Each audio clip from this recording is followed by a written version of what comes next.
Alléluia, Zanzambe. Azanzambe abongi na lokumu. Azanzambe abongi na lokumu. Il est merveilleux ce Dieu-là. Je suis venue pour vous parler. Je vous salue d'abord. Je voulais oublier les bonnes manières. Je vous salue tous au nom du Seigneur Jésus-Christ, notre Dieu, qui nous a accordé encore, qui m'a encore accordé le souffle de vie d'être avec vous. Aujourd'hui, je suis venue avec une courte petite message, une message de joie, parce que nous voyons qu'aujourd'hui, il y a l'amélioration de ce virus, de coronavirus, et aujourd'hui, nous voyons que nos présidents, chaque président de son pays a pu parler, et nous voyons que les activités vont s'ouvrir, les choses vont reprendre petit à petit son cours de route, et nous rendons grâce à notre Dieu. Comme j'avais parlé premièrement avec mes enseignements, ça va finir. On aura la victoire parce que c'était des choses spirituelles. Car cette maladie-là, c'était pas une maladie comme on peut dire normale. Cette maladie-là était une maladie de l'ennemi, le vent qui avait fait souffler cette maladie-là. Parce que ce que vous ne voyez, est-ce que je ne sais pas s'il y a des gens qui voient cette maladie qui était venue, cette maladie est en train de partir comme ça là. Et si vous comprenez bien, c'est comme si eux tous ils savaient à quel moment cette maladie va finir, à quel moment cette épidémie va s'arrêter. Parce que eux tous ils ont les mêmes paroles. En France, ils ont dit que le 11 mai. Ici, là, on nous dit que non, le 4 mai. Donc, ça veut dire, c'est comme, même avant qu'ils puissent donner leurs annonces, on avait déjà entendu comment on dit, les murmures qui étaient là. Non, non, non, jusqu'en mai, tout ça, ça va finir. Non, là, vous voyez, c'est comme si ils tenaient ça avec leurs mains. C'est comme s'ils savaient que non, il y a des choses comme ça qui doivent se passer. Et après, un moment, ça va prendre stop. Parce que cette vent a tué vraiment. Mais cette maladie est en train de partir comme ça, même pas les médicaments. Rien du tout. Donc, ceux qui étaient contaminés, qui sont morts, sont morts. Et vous qui êtes restés ici, là, la maladie va partir aussi comme ça. Il n'y a pas eu de médicaments, rien du tout. Ça part dans le vide. Et du coup, comme ça, là, partez, les enfants qui puissent partir à l'école. Donc, ça veut dire que c'est comme s'ils savent que c'est fini. Donc, il y aura, quand vous allez pour vous partir comme ça, là, il n'y aura plus encore cette maladie-là. Oh non, tu t'approches de quelqu'un. Mais qui ne peuvent pas dire ça comme ça parce que les gens vont leur trouver un peu bizarre. C'est pour ça qu'ils ont essayé de dire que non, bon, on va faire ceci, doucement, doucement. Les enfants vont commencer à partir à l'école. Mais les enfants là qui vont partir à l'école, ils vont prendre des moyens de transport. Il y aura des adultes dans les bus. Il y aura des gens qui vont rencontrer. Les professeurs qui vont venir à l'école. Ils ont aussi leur famille. Ils ont des amis après l'école. Ils partent aussi peut-être dans leur milieu. Et si dans leur milieu, il y a quelqu'un qui en a et ce professeur vient à l'école. Vous qui dites que non, peut-être les enfants, ils sont protégés. Les enfants peut-être ne peuvent pas avoir cette maladie-là. Patati, patata. Mais après, tout à coup, on va entendre encore que non. Cette épidémie-là, ça attaquait encore les enfants. Non, c'est maintenant les enfants qui sont en train d'attaquer. Mais ça ne va pas attaquer les enfants parce que nous, en tant que les chrétiens, on savait que ce vent-là va prendre fin. Parce que c'était le vent de l'ennemi. Et pour nous, c'était avantageux parce que ça nous approchait de notre Seigneur Jésus-Christ. Ça nous a montré combien de fois nous devons encore s'attacher à notre Dieu. Combien de fois nous devons encore être fidèles à ce Dieu-là. Combien de fois que nous devons être proches de Dieu et apporter l'amour. Nous devons avoir l'amour, l'unité. Nous devons nous aimer les uns aux autres. Pour nous, cette situation-là nous a montré ça. Mais si on parle de le côté négatif, nous avons vu comment l'ennemi a attaqué, comment l'ennemi a fait les choses. Mais aujourd'hui, nous rendons grâce à notre Seigneur Jésus-Christ, le Dieu de miséricorde. Il a arrêté la tempête. Il a arrêté la tempête comme il avait arrêté la tempête dans le bateau avec les disciples. Il y avait le vent qui soufflait. Le Seigneur Jésus est en train de dormir. Il y avait les disciples qui étaient dans le bateau. Quand il y avait le vent qui est en train de faire souffler, mais le vent qui soufflait. Et les disciples ont eu peur en revenant. Seigneur, Seigneur. Et le Seigneur s'est levé. Il a dit stop. Et le vent s'est arrêté. Nous devons glorifier ce Dieu-là parce qu'il est merveilleux. Il s'est levé à notre faveur. Il a stoppé ces vents-là. Il a dit maintenant stop, c'est bon.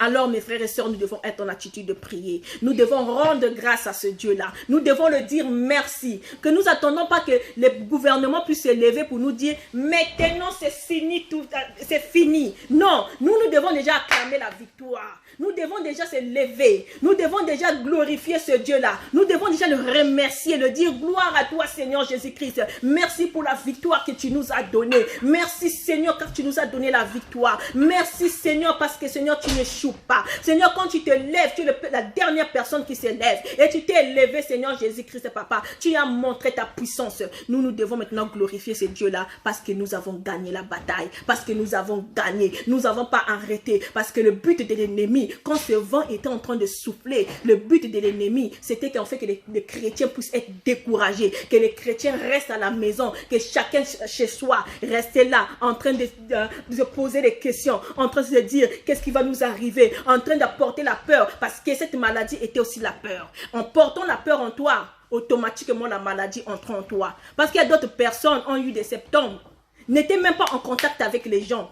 Mais la personne, vous entendez que non, elle a eu ce coronavirus. Donc la peur, c'est ça que l'ennemi voulait, que la peur puisse envahir sous tous les chrétiens.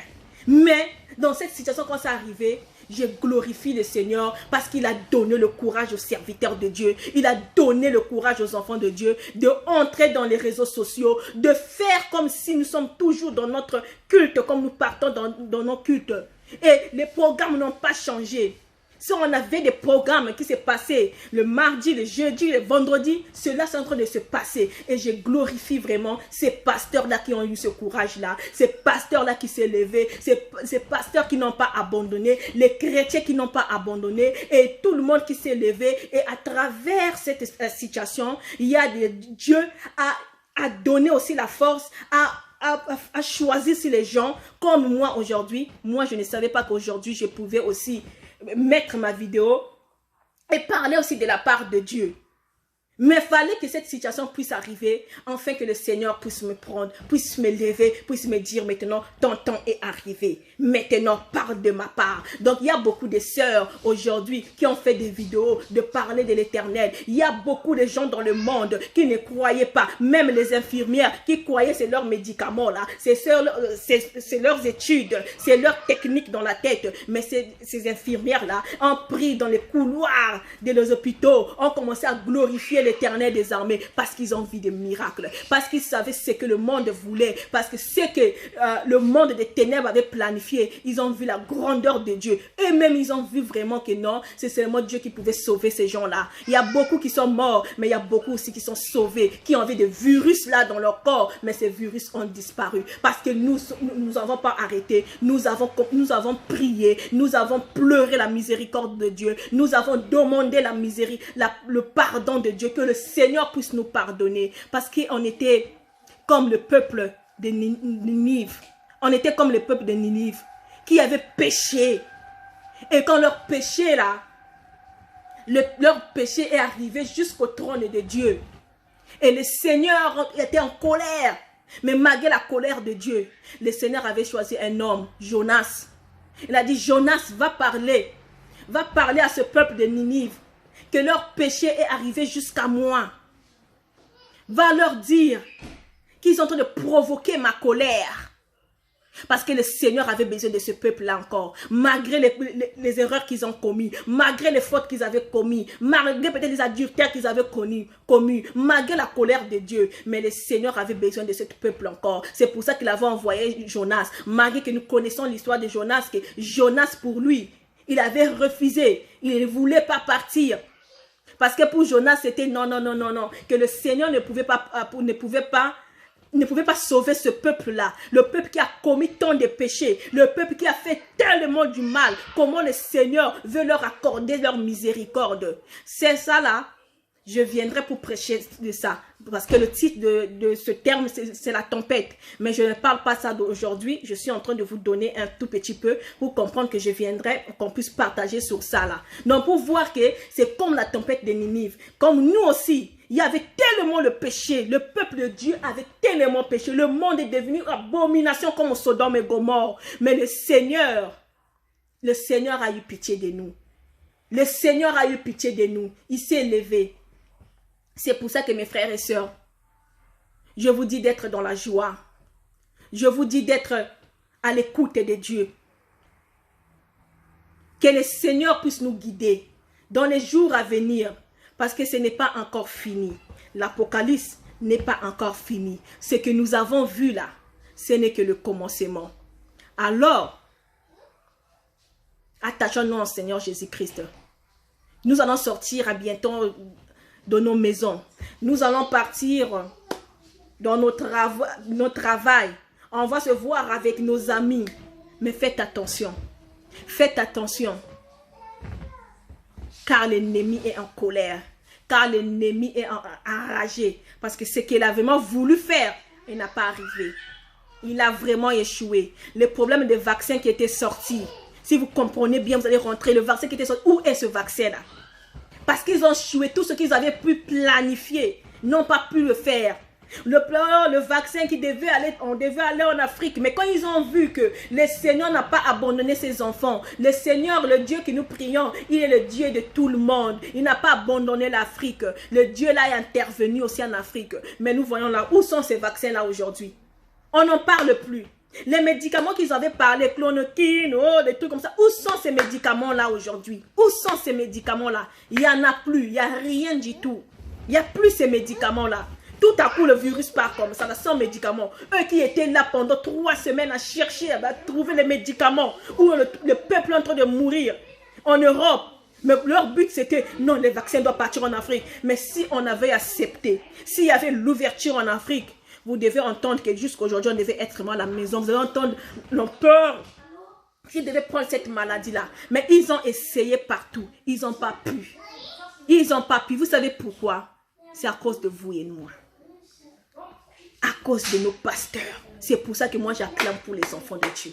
Moi j'acclame pour les serviteurs de Dieu. Oui. Ça c'est vrai, quand les enfants de Dieu s'élèvent et quand ils crient à l'Éternel, l'Éternel entend leurs cris et l'Éternel intervient. C'est à cause de nos cris. J'ai entendu vos pleurs. Comme il avait entendu les pleurs des enfants d'Israël, il a dit, cette fois-ci, oui, l'Éternel a entendu nos pleurs et l'Éternel a intervenu. C'est pour ça que vous avez vu tout à coup comme ça là. Avant que même que Macron puisse passer à la télé. Avant que même Merkel puisse passer à la télé. Ces rumeurs, nous l'avons déjà entendu. On savait que les enfants devaient venir en mois de mai. Les enfants devaient repartir à l'école. Et il y aurait à avoir des ouvertures jusqu'à des trucs comme ça. On le savait déjà. Donc moi, pour moi, ça ne m'a pas surpris quand Macron il a dit le 11. Moi, je savais déjà parce qu'avant que Merkel puisse parler, c'était d'abord Macron qui avait parlé. Quand Macron a parlé, quand je l'ai entendu, quand il a dit le 11, moi, je savais que chez nous, ici, là, ça sera avant le 11. Parce que, alléluia, c'est Dieu, il est merveilleux, hein. C'est Dieu là pour te parler. Il n'a pas besoin que tu vas faire des longues études. Non. Il va te montrer des choses cachées et des choses que les hommes ne voient pas. Mais toi, tu es en train de voir ça de loin. On le savait. Mais on peut que dire merci à notre Seigneur Jésus. Nous ne sommes pas les politiciens. Nous ne sommes pas là pour dire quoi que ce soit. Mais nous sommes là pour élever le roi de rois. Nous sommes là pour dire merci Seigneur Jésus-Christ pour ta miséricorde. Merci Seigneur parce que tu as eu pitié de nous. Merci pour ta main puissante. Que la main de cet Dieu là continue. Et j'encourage tous nos frères et sœurs de s'attacher à Dieu, de ne pas abandonner, qu'on ait toujours cette attitude de prier, que le Seigneur puisse venir à notre aide. Donc c'était juste le petit message que je voulais faire passer, que vraiment on a gagné la victoire. On a gagné la victoire. La victoire nous appartient parce que la Bible nous dit, nous ne combattons pas pour la victoire, mais nous sommes dans la victoire. Nous avons gagné la victoire et nous prions pour les frères et sœurs qui ont perdu leurs proches. Que le Seigneur puisse leur consoler. Quelle parole que nous pouvons dire qui peut consoler nos frères. Quelle parole que nous pouvons dire qui peut consoler nos parents. Mais ceux qui ont perdu des êtres chers dans cette situation difficile. Que le Seigneur console leur cœur. Les enfants qui ont perdu leurs parents, que le Seigneur, qui est le Père des orphelins, qu'il soit là, qu'il leur donne la force de persévérer. Ce n'est pas facile. Ce n'est pas facile. Je prie à ce Dieu. Je prie à notre Éternel des armées de puisse vous visiter et de puisse vous donner la force. Et quand je répète encore, que cette allure que le Seigneur nous a donnée, que nous continuions avec ça. Qu'on n'abandonne pas, qu'on ne dit pas que bon, ok, c'est bon, c'est fini. Qu'on continue comme ça. Et quand nous allons rejoindre nos églises, vraiment, ça sera avec la joie. Malgré eux, ils ont dit que c'est jusqu'au 31 août. Que ce soit au 31 août, que ce soit l'année prochaine, nous sommes déjà là en plein culte. Nos cultes qui sont en train de se passer, ce n'est pas les bâtiments là. Donc, nous sommes déjà en plein culte.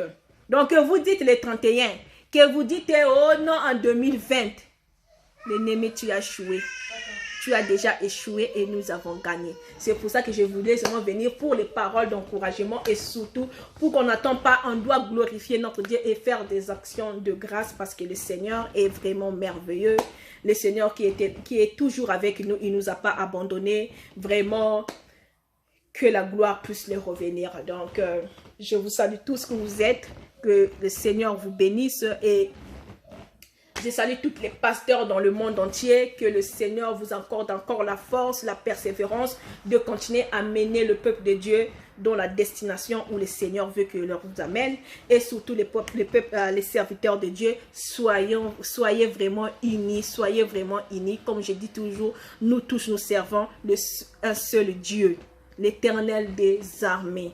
Que cette situation-là puisse vous faire comprendre qu'on est là, vous êtes là juste pour prêcher la parole de Dieu. Si le Seigneur vous a choisi pour amener ses brebis, on n'est pas là pour quoi que ce soit, pour des héritages, pour je ne sais pas quoi, mais tous vous êtes là pour prêcher la parole de Dieu. Soyons vraiment unis, afin que le diable ne puisse pas entrer encore en vous, ne puisse pas venir amener la séparation.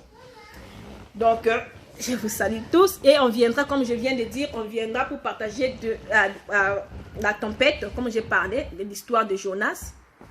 Mais si le Seigneur me fait encore grâce, peut-être demain, je serai avec vous. Donc, passez les bonnes soirées et les bonnes journées partout où vous êtes, au nom puissant du Seigneur Jésus-Christ. Alléluia, alléluia, azanzambi. Amen.